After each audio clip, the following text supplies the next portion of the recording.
नमस्कार। पहले अपने जूनियर की पीट पीट कर हत्या और फिर वो अपने घर पहुंचकर सो गया। चैन की नींद ली, लेकिन सुबह एक खबर से उसकी नींद उड़ गई, जिसके बाद अब उसकी आंखों में नींद नहीं। कहानी पहलवान सुशील कुमार की, जिस पर इल्जाम है अपने ही जूनियर साथी सागर धनखड़ की हत्या करने का। 18 दिन तक फरारी के बाद ये पुलिस से बचता हुआ फरारी काट रहा था, लेकिन फिर अपने साथी अजय के साथ पकड़ा गया। ये भी आप जानते हैं। अब आज आपको बताते हैं पहलवान सुशील की कुछ उन कहानियों के बारे में जिन्हें शायद आप नहीं जानते, और इसी के साथ आपको ये भी बता दें कि अब पहलवान सुशील की परेशानियां लगातार बढ़ रही है। शातिर गैंगस्टर से पहलवान सुशील के रिश्ते और उनके लिए काम करने की कई कहानियां तो अब तक आपके सामने आ चुकी है, जिसके बाद ये भी आसानी से समझा जा सकता है कि मामला मामूली नहीं, बस लड़ाई अपराधियों के वर्चस्व की ही है। तो आइए बढ़ते हैं आगे। दरअसल जब सुशील ने सागर की पीट पीट कर हत्या कर दी थी, उसके बाद इसने स्टेडियम में ही काम करने वाले कुछ लोगों को कहा कि वो सागर के खिलाफ पुलिस में शिकायत दर्ज करा दें, यानी कि आपस में उन लोगों के बीच झगड़ा हुआ है, इस मामले की शिकायत दर्ज करा दी। जाहिर है यह सुशील कानून से बचना चाहता था, लेकिन जब वो ही कर्मचारी पुलिस तक पहुंचे तो पता चला कि सागर की तो मौत हो चुकी है। उल्टे पांव वो कर्मचारी सुशील के पास पहुंचे और जब ये खबर सुशील को दी तो सुशील की नींद उड़ गई। बस फिर उसने अख्तियार किया फरारी का रास्ता। 18 दिन तक वो इधर से उधर भागता रहा।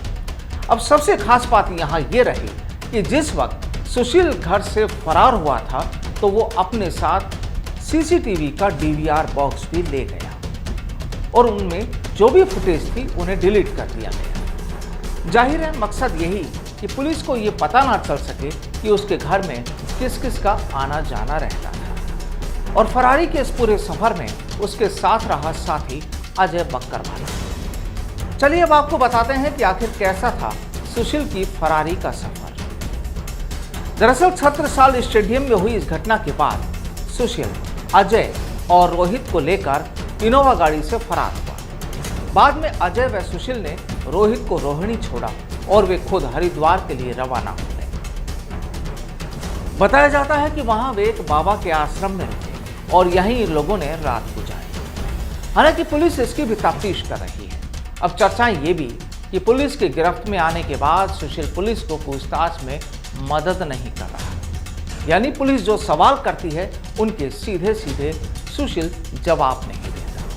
और ये बात पहले भी सामने आ चुकी है। लगता है जिस वक्त उसने फरारी काटी उस दौरान हो सकता है वो कानूनी जानकारों से भी मिला हो और उसे ये भी ताकीद कर दिया गया हो कि कहाँ उसे बोलना है और कहाँ नहीं। बहरहाल ये भी जांच का विषय है, लेकिन इतना जरूर है कि कुछ इसी वजह से दिल्ली पुलिस सुशील से ज़्यादा जानकारी और सबूत नहीं निकलवा सकती है। पुलिस अभी तक उन कपड़ों को जो सुशील ने वारदात वाले दिन पहने हुए थे बरामद नहीं कर सकती है। इसके अलावा उसका मोबाइल भी अभी नहीं मिला है। बताया जाता है कि कपड़ों और उसका मोबाइल व अन्य सबूत इकट्ठा करने की नियत से पुलिस टीम सोमवार को सुशील को लेकर हरिद्वार, ऋषिकेश और देहरादून भी पहुंची। यहां पुलिस ने सबूत इकट्ठा करने की कोशिश भी की। सूत्रों का कहना है कि पुलिस के हाथ ना तो कपड़े ही लगे, ना ही सुशील का मोबाइल।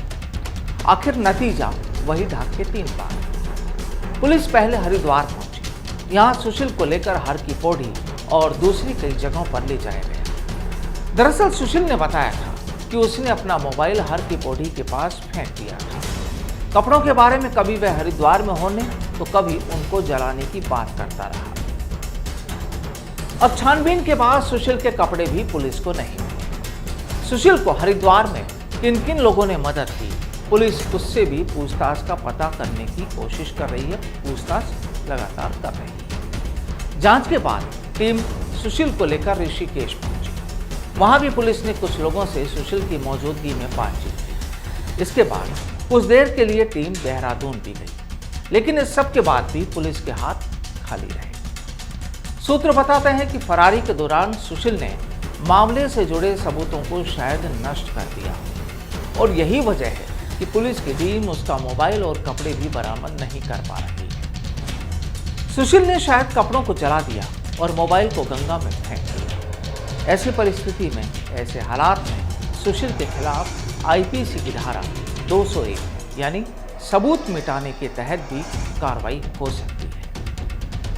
अब जाहिर है इन तमाम तस्वीरों को देखते हुए पहलवान सुशील की परेशानियां फिलहाल तो कम होती नजर नहीं आ रही, बल्कि आने वाले वक्त में वो और बढ़ सकती है। और वो क्यों, ये भी आपको बता देते हैं। दरअसल सागर हत्याकांड के बाद दिल्ली पुलिस सुशील के अपराधियों के साथ कनेक्शन के लिंक को खंगालने में जुटी है।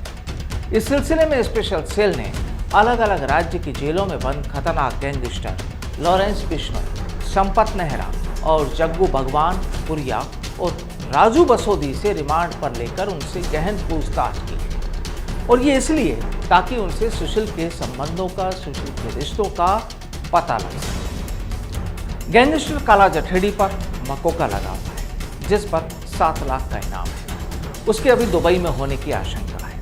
कहा जा रहा है कि वो विदेश में है, लेकिन आशंका ये है कि वो दुबई में हो सकता है। पुलिस सूत्रों का कहना है कि अभी तक की जांच में ये साफ हो गया है कि सुशील के काला जठेड़ी, नीरज बवाना और असोदा समेत कई कुख्यात गैंगस्टरों से लिंक है। सूत्रों के मुताबिक सुशील को दिल्ली के सभी टोल का ठेका निजी कंपनियों से मिला था। इन टोलों पर गैंगस्टर्स के जरिए वसूली का काम किया करता था। इधर सागर की हत्या में असोदा, काला जठेड़ी और नीरज भवाना गिरोह के बदमाशों के शामिल होने का खुलासा हो चुका है। क्योंकि वारदात में शामिल बदमाशों को सुशील पहलवान ने ही बुलवाया था। अब यह भी पता चला है कि सुशील बदमाशों की मदद से विवादित प्रॉपर्टी औने पौने दामों में खरीदता था। चलिए अब आपको बताते हैं कि आखिर सुशील पुलिस गिरफ्त में कैसे आया। बताया जाता है कि सागर मर्डर केस में फरार होने के 17वें दिन सुशील पहलवान ने एक गलती कर दी और 18वें दिन वो पुलिस की गिरफ्त में आ गया। दरअसल हड़बड़ी में वो अपना मोबाइल स्विच ऑफ करना भूल गया था। पकड़ में आने के बाद उसने सबसे पहले खाना मांगा। उसने बताया कि वो 3 दिनों से भूखा है।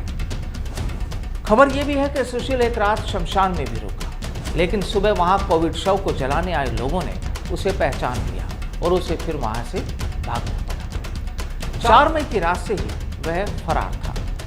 दिल्ली पुलिस की स्पेशल सेल की 4 टीमें इसके पीछे थी। सुशील के 600 जानकारों के करीब 60,000 नंबर ट्रेस किए गए। इनमें से लगभग 67 लोग ऐसे थे जिनके पास सुशील के कॉल आते थे। टीम के 240 सदस्य ऑपरेशन में शामिल थे, लगभग 250 मेंबर्स इस पूरी पुलिस टीम में, जो सुशील को पकड़ने के लिए लगातार उसके पीछे लगी थी। इनमें से 80 मेंबर 24 घंटे केवल मोबाइल ट्रैकिंग कर रहे थे। हरिद्वार समेत 5 स्थानों पर लोकेशन ट्रेस होने के बावजूद वह बच निकलने में कामयाब रहा। स्पेशल सेल जानती थी कि सुशील हार्डकोर क्रिमिनल नहीं है और ये पूरा देश भी जानता है, इसलिए एक गलती जरूर करेगा। हड़बड़ी में एक और कॉल करने के बाद 22 मई को वो अपना मोबाइल बंद करना भूल गया और यहीं से स्पेशल सेल यानी दिल्ली पुलिस को उसकी लोकेशन मिल गई। 22 मई को सुशील के बहादुरगढ़ में होने की खबर थी। उसका मोबाइल कभी भी बंद हो सकता था। अफसरों के पास 25 मिनट का वक्त था। टीम तत्काल रवाना हुई। वो जैसे ही 10 किलोमीटर दूर मुंडका मेट्रो स्टेशन पहुंचे, वैसे ही स्पेशल सेल ने सुशील को वहां पर घेर लिया और उसे पकड़ लिया। अब पता चला है कि सुशील को पकड़ने में डटे टीम के हर मेंबर को करीब 2,500 रुपये मिलेंगे। इस ऑपरेशन को शिव कुमार और कर्मवीर लीड कर रहे हैं। इनाम का 1.5 लाख क्राइम ब्रांच की 60 लोगों की टीम में ऑपरेटर से लेकर फील्ड में तैनात हर मेंबर में बराबर में बटेगा। ये दिल्ली पुलिस के लिए एक अच्छी खबर है। बहरहाल 4 दिन के पुलिस रिमांड पर चले सुशील कुमार को अब 2 जून को यानी कल एक बार फिर अदालत में पेश किया जाएगा और देखना होगा कि यहाँ पुलिस क्या दलील देती है और फिर कोर्ट का क्या रुख होता है। लेकिन ये तो साफ हो चुका है कि यहाँ पहलवानी के साथ साथ गुनाह का शौक तो था ही पहलवान सुशील कुमार।